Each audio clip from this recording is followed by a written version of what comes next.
He was recognized as a brilliant strategist, an inspiring leader. But there was that almost trivial weakness in his peripheral vision that stood between him and greatness. Always a bridesmaid, never a bride. A stir at the front of the plane drew their attention to the diva, who had finally graced them with her presence. She wore a belted tan trench coat over black pants, along with royal blue stilettos that added 5 inches to her already impressive height.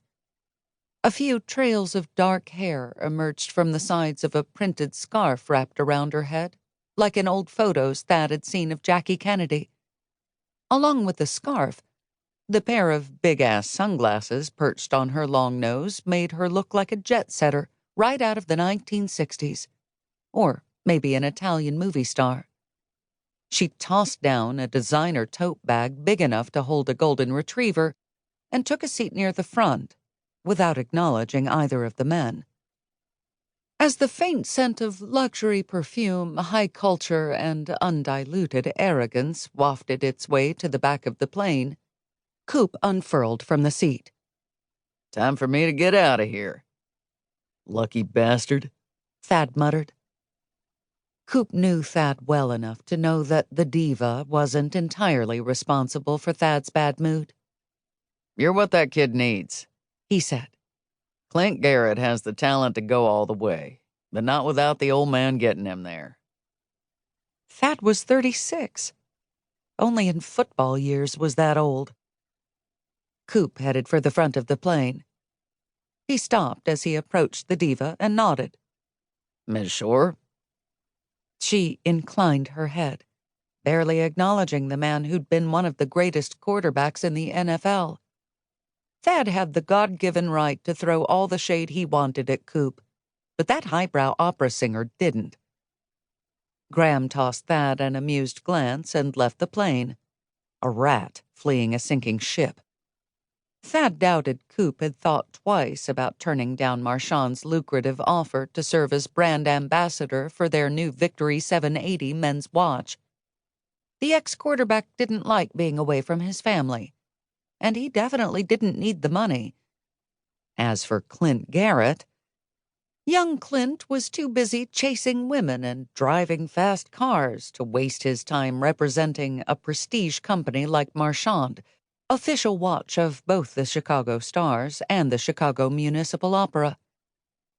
Despite what he'd said to Coop, Thad wasn't entirely surprised Marchand timepieces had come after him to promote their Victory 780 watch. They needed a Stars player, and Thad gave good interviews. Also, that old Heisman had garnered him plenty of publicity over the years. Still, anybody with eyeballs knew it wasn't Thad's throwing arm or glib rejoinders that had sealed the deal with Marchand. It was his pretty face. "You're even better looking than the boo." Coop had tweaked him the first time they'd met, referring to the great Stars quarterback Dean Robillard. Thad's looks were a curse. One of his favorite ex-girlfriends had told him, "You've got Liam Hemsworth's nose, Michael B. Jordan's cheekbones, and Zac Efron's hair. As for those green eyes, Taylor Swift for sure. It's like all the good-looking celebs in the world threw up on your face." He missed Lindy, but she'd gotten fed up with his noncommittal crap.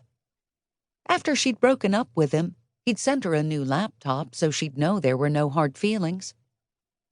Over the years, he'd done everything he could to roughen up his appearance.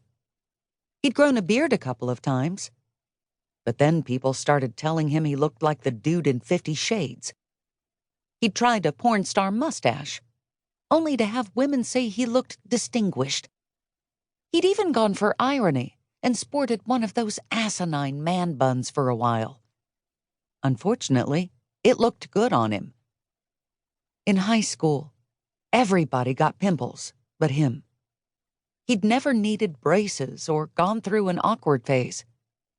He hadn't broken his nose or gotten one of the chin scars every other player in the league had. His hair wasn't thinning. He didn't have a paunch.